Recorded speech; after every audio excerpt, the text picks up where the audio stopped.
দেশের রাজনৈতিক আকাশে আবারও ঘনিয়ে উঠেছে ঝড়ের মেঘ। একদিকে জুলাই সনদের বাস্তবায়ন, গণভোটের রায় ও স্থানীয় সরকার নির্বাচন নিয়ে চলছে তুমুল বিতর্ক। অন্যদিকে অন্তর্বর্তী সরকারের জারি করা অধ্যাদেশগুলোকে স্থায়ী আইনে রূপান্তরের সুপারিশে রাজনৈতিক মাঠ ফুঁসে উঠেছে। এই উত্তাপের মাঝেই জাতীয় নাগরিক পার্টি এনসিপির মুখপাত্র আসিফ মাহমুদ সজীব ভুঁইয়া দিয়েছেন বিস্ফোরক মন্তব্য। সামাজিক যোগাযোগ মাধ্যমে দেওয়া এক স্ট্যাটাসে তিনি সরাসরি অভিযোগ তুলেছেন, বিএনপি সরকার অন্তর্বর্তীকালীন অস্থায়ী অধ্যাদেশকে স্থায়ী আইনে পরিণত করে স্থানীয় সরকারকে পুরোপুরি নিজেদের নিয়ন্ত্রণে নিয়ে যেতে চাইছে। আর এই প্রক্রিয়ায় মির্জা ফখরুল ইসলাম আলমগীরকে তিনি অবহিত করেছেন গণতন্ত্র হত্যার মহাসচিব হিসেবে। 1 বছর আগে সেই ঐতিহাসিক গণঅভ্যুত্থানের পর শেখ হাসিনা সরকারের পতন ঘটে। আগস্টে গঠিত অন্তর্বর্তী সরকার তখন দেশের প্রশাসনিক স্থিতিশীলতার জন্য কয়েকটি জরুরি অধ্যাদেশ জারি করে। তার মধ্যে সবচেয়ে আলোচিত ছিল স্থানীয় সরকার প্রতিষ্ঠানগুলো নির্বাচিত জনপ্রতিনিধিদের অপসারণ ও প্রশাসক নিয়োগের ক্ষমতা সরকারের হাতে দেওয়া। সেই সময় অনেকে এটাকে সাময়িক ব্যবস্থা হিসেবে নিয়েছিলেন, কিন্তু এখন সেই সাময়িক ব্যবস্থাই হয়ে উঠেছে রাজনৈতিক বিতর্কের কেন্দ্রবিন্দু। বর্তমান বিএনপি নেতৃত্বাধীন সরকার আমলে জাতীয় সংসদে তোলা হয়েছে অন্তর্বর্তীকালীন 133টি অধ্যাদেশ। সংসদীয় বিশেষ কমিটি এর মধ্যে 98টি অধ্যাদেশকে সরাসরি আইনে রূপান্তরের সুপারিশ করেছে। এই সুপারিশ প্রকাশের পর থেকেই রাজনৈতিক অঙ্গনে শুরু হয়েছে তীব্র আলোচনা সমালোচনা। প্রশ্ন উঠেছে, যদি নির্বাচিত জনপ্রতিনিধিদের যে কোনো সময় অপসারণের ক্ষমতা সরকারের হাতে থাকে, তাহলে স্থানীয় সরকার নির্বাচন আয়োজনে মানে কি? নির্বাচিত প্রতিনিধিরা কি আসলেই জনগণের ভোটে নির্বাচিত হয়ে স্বাধীনভাবে কাজ করতে পারবেন, নাকি সরকারের ইচ্ছার উপর নির্ভরশীল হয়ে থাকবেন সবসময়? আসিফ মাহমুদ সজীব ভুঁইয়া তার স্ট্যাটাসে এই প্রশ্নগুলোকে সামনে এনেছেন। তিনি লিখেছেন, বিএনপি সরকার অন্তর্বর্তী সময়ে অস্থায়ী অধ্যাদেশকে স্থায়ী আইনে পরিণত করতে চাইছে। ফলে স্থানীয় সরকার পুরোপুরি সরকারের নিয়ন্ত্রণে চলে যাবে। যে কোনো সময় নির্বাচিত প্রতিনিধিকে অপসারণ করতে পারবে সরকার। তাহলে স্থানীয় সরকার নির্বাচন আয়োজনের প্রয়োজনই বা কি? আরও কড়া ভাষায় তিনি মির্জা ফখরুল ইসলাম আলমগীরকে উদ্দেশ্য করে বলেন, ক্ষমতায় এসে তিনি ধীরে ধীরে গণতন্ত্র হত্যার মহাসচিবে রূপ নিচ্ছেন। এই মন্তব্যের পর রাজনৈতিক অঙ্গন আরও উত্তপ্ত হয়ে উঠেছে। একদিকে সরকার স্থানীয় সরকার নির্বাচনে প্রস্তুতি নিচ্ছে, ভোটার তালিকা হালনাগাদ প্রার্থীদের মনোনয়ন প্রক্রিয়া চলছে। অন্যদিকে নির্বাচিত প্রতিনিধিদের ক্ষমতা, স্থায়িত্ব ও স্বাধীনতা নিয়ে তৈরি হয়েছে গভীর অনিশ্চয়তা। বিশ্লেষকরা বলছেন, এই অধ্যাদেশগুলো যদি আইনে পরিণত হয়, তাহলে স্থানীয় সরকার ব্যবস্থা কার্যত কেন্দ্রীয় সরকারের একটি শাখায় পরিণত হবে। জনগণের ভোটে নির্বাচিত মেয়র, চেয়ারম্যান, কাউন্সিলররা শুধু নামই নির্বাচিত থাকবেন, বাস্তবে তাদের কর্মকাণ্ড সরকারি ইচ্ছার উপর নির্ভর করবে। এর ফলে গণতন্ত্রের মূল চেতনায় আঘাত লাগবে বলে মনে করছেন অনেকে। 2024-এর গণঅভ্যুত্থানের মূল দাবি ছিল স্বৈরাচারী শাসনের অবসান এবং প্রকৃত গণতান্ত্রিক ব্যবস্থা প্রতিষ্ঠা। সেই চেতনার সঙ্গে সাংঘর্ষিক বলে মনে করছেন এনসিপি নেতৃত্ব। আসিফ মাহমুদের এই অভিযোগ শুধু একটি দলের বক্তব্য নয়, বরং বৃহত্তর রাজনৈতিক শক্তিগুলোর মধ্যে এক ধরনের অস্বস্তি ও প্রতিক্রিয়ার প্রতিফলন। বিএনপি নেতৃত্ব অবশ্য এখনো এ বিষয়ে সরাসরি কোনো প্রতিক্রিয়া দেননি। তবে সরকারি সূত্রগুলো বলছে, অধ্যাদেশগুলোকে আইনে রূপান্তর করা হচ্ছে দেশের প্রশাসনিক কাঠামোকে আরও শক্তিশালী করার জন্য। কিন্তু বিরোধী পক্ষের অভিযোগ, এটি আসলে ক্ষমতা কেন্দ্রীভূত করার একটি কৌশল। পরিস্থিতি এমন যে স্থানীয় সরকার নির্বাচন আর শুধু ভোটের বিষয় নয়, এটি হয়ে উঠেছে নির্বাচন পরবর্তী ক্ষমতার বাস্তবতার প্রশ্ন। নির্বাচিত প্রতিনিধিরা কি সত্যি জনগণের সেবায় নিয়োজিত থাকতে পারবেন, নাকি রাজনৈতিক চাপে নুয়ে পড়বেন প্রতিনিয়ত? এই প্রশ্নের উত্তর নির্ভর করছে আগামী দিনের রাজনৈতিক সিদ্ধান্তের উপর। সংসদের উত্তাপ এবার রাজপথে।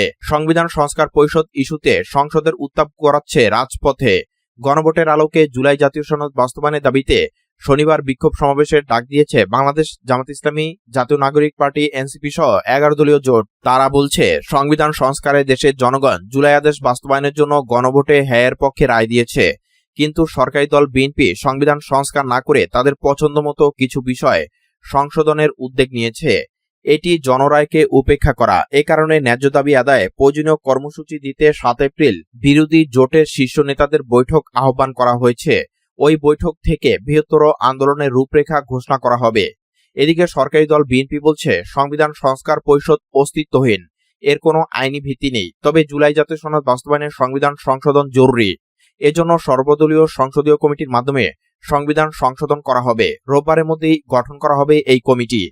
অন্তর্বর্তী সরকার যে অধ্যাদেশের ভিত্তিতে 12 ফেব্রুয়ারি দেশে গণভোট আয়োজন করেছে, বৃহস্পতিবার সেই অধ্যাদেশ বাতিলের সুপারিশ করেছে সংসদীয় কমিটি। এ অবস্থায় গণভোট প্রশ্নবিদ্ধ হওয়া ছাড়াও বিষয়টি নিয়ে বড় ধরনের রাজনৈতিক সংকট ঘনীভূত হবে। কেউ কেউ বলছেন অধ্যাদেশ বাতিল হলে পুরো গণভোট অবৈধ হয়ে যাবে। এদিকে ৩রা মার্চ গণভোট এবং সংবিধান সংস্কার পরিষদের বৈধতা নিয়ে রুল জারি করেছে হাইকোর্ট। ফলে বিষয়টি নিয়ে ইতিমধ্যে এক ধরনের আইনি জটিলতা তৈরি হয়েছে। এতে সবকিছু মিলে দেশে বড় ধরনের রাজনৈতিক অস্থিরতা দেখা দিতে পারে এমনটি মনে করছেন অনেক বিশ্লেষক। ব্যক্তিগত কারণ দেখিয়ে জাতীয় নাগরিক পার্টি এনসিপি থেকে পদত্যাগ করেছেন দলটির কেন্দ্রীয় সদস্য আরজু আহমেদ। শুক্রবার এনসিপির আহ্বায়ক নাহিদ ইসলামের হোয়াটসঅ্যাপে পদত্যাগপত্র জমা দেন তিনি। এছাড়া নিজের ভেরিফাইড ফেসবুক আইডিতেও একটি স্ট্যাটাস দিয়ে বিষয়টি নিশ্চিত করেছেন। আরজু আহমেদ এনসিপির প্রতিষ্ঠাকালীন সদস্য ছিলেন, দলের কেন্দ্রীয় প্রচার ও প্রকাশনা সেল এবং ধর্ম ও সম্প্রতি সেলের সদস্য ছিলেন। পদত্যাগের ব্যাপারে জানতে চাইলে আরজু আহমেদ বলেন, দল থেকে সম্পূর্ণ ব্যক্তিগত কারণে পদত্যাগ করেছে। দলের প্রতি কোনো ক্ষোভ থেকে নয়, বরং বর্তমানে দলকে পর্যাপ্ত সময় দিতে না পারার কারণে তিনি সরে দাঁড়িয়েছেন। তিনি বলেন, দল তার মতো করে এগিয়ে যাক, এটাই আমার প্রত্যাশা। ব্যক্তিগত সীমাবদ্ধতার কারণে আপাতত আমি সময় দিতে পারছি না। দলের জন্য সবসময় শুভকামনা থাকবে। তারা সঠিক রাজনীতিটা যেন করতে পারে সেই প্রত্যাশা থাকবে। বর্তমান বৈশ্বিক যুদ্ধ পরিস্থিতি নিয়ে গভীর উদ্বেগ প্রকাশ করেছেন সংসদের হুইপ এবিএম আশরাফুদ্দিন মিজান। তিনি আশঙ্কা প্রকাশ করে বলেছেন, চলমান বৈশ্বিক সংঘাত যদি দ্রুত বন্ধ না হয় তবে আগামী 2 মাসের মধ্যে ঢাকা শহরে বিপুল সংখ্যক মানুষ নিরাপদ আশ্রয়ের খোঁজে স্থানান্তরে বাধ্য হতে পারে। শুক্রবার ঢাকা থেকে লক্ষ্মীপুরে কমলনগর উপজেলায় একটি প্রোগ্রামে যাওয়ার পথে কুমিল্লার লাকসাম দক্ষিণ বাইপাস এলাকায় অবস্থিত দামোচা জামে মসজিদে জুমার নামাজের পূর্বে সংক্ষিপ্ত বক্তব্যে তিনি এসব কথা বলেন। হুইপ আশরাফুদ্দিন নিজাম বলেন, বিশ্বজুড়ে চলমান এই অস্থিরতা ও যুদ্ধ পরিস্থিতি কেবল আন্তর্জাতিক নয়, বাংলাদেশের অভ্যন্তরীণ স্থিতিশীলতার উপরও চরম প্রভাব ফেলতে পারে। তিনি সতর্ক করে দিয়ে বলেন, বিশ্বব্যাপী এই সংঘাত অব্যাহত থাকলে বাংলাদেশের পরিস্থিতি 1971 সালের মহান মুক্তিযুদ্ধের সময়ের চেয়েও ভয়াবহ আকার ধারণ করতে পারে। আমাদের এখনই সচেতন হতে হবে। বক্তব্যে তিনি দেশের জনগণকে উদ্ভূত পরিস্থিতি মোকাবেলায় মানসিকভাবে প্রস্তুত এবং আগাম সতর্ক থাকার আহ্বান জানান। একই সঙ্গে সবাইকে ধৈর্য ও সচেতনতার সঙ্গে বর্তমান পরিস্থিতি পর্যবেক্ষণ করার পরামর্শ দেন হুইপ। বিশ্ব স্বাস্থ্য সংস্থা বলছে, বাংলাদেশে গত 2 বছরে শিশুদের নিয়মিত টিকাদানের ক্ষেত্রে যে ইমিউনিটি গ্যাপ বা রোগ প্রতিরোধ ক্ষমতার ঘাটতি তৈরি হয়েছে, হামের বর্তমান প্রাদুর্ভাবের সেটাই প্রাথমিক কারণ। দেশের 56 জেলায় হাম ছড়িয়েছে। বৃহস্পতিবার বিশ্ব স্বাস্থ্য সংস্থার ঢাকা কার্যালয় এই তথ্য লিখিতভাবে প্রথম আলোকে জানিয়েছে। প্রথম আলো হাম পরিস্থিতির বিষয়ে বিশ্ব স্বাস্থ্য সংস্থার সঙ্গে যোগাযোগ করে। সেই পরিপ্রেক্ষিতে বিশ্ব স্বাস্থ্য সংস্থা তাদের কাছে সর্বশেষ থাকা তথ্য জানিয়েছে। বিশ্ব স্বাস্থ্য সংস্থা জানিয়েছে, হামে আক্রান্ত শিশুদের 69% বয়স 2 বছরের নিচে, 34% বয়স 9 মাসের কম। বাংলাদেশের হাম পরিস্থিতি নিয়ে জাতিসংঘের স্বাস্থ্য বিষয়ক এই বিশেষায়িত প্রতিষ্ঠান গভীরভাবে উদ্বিগ্ন।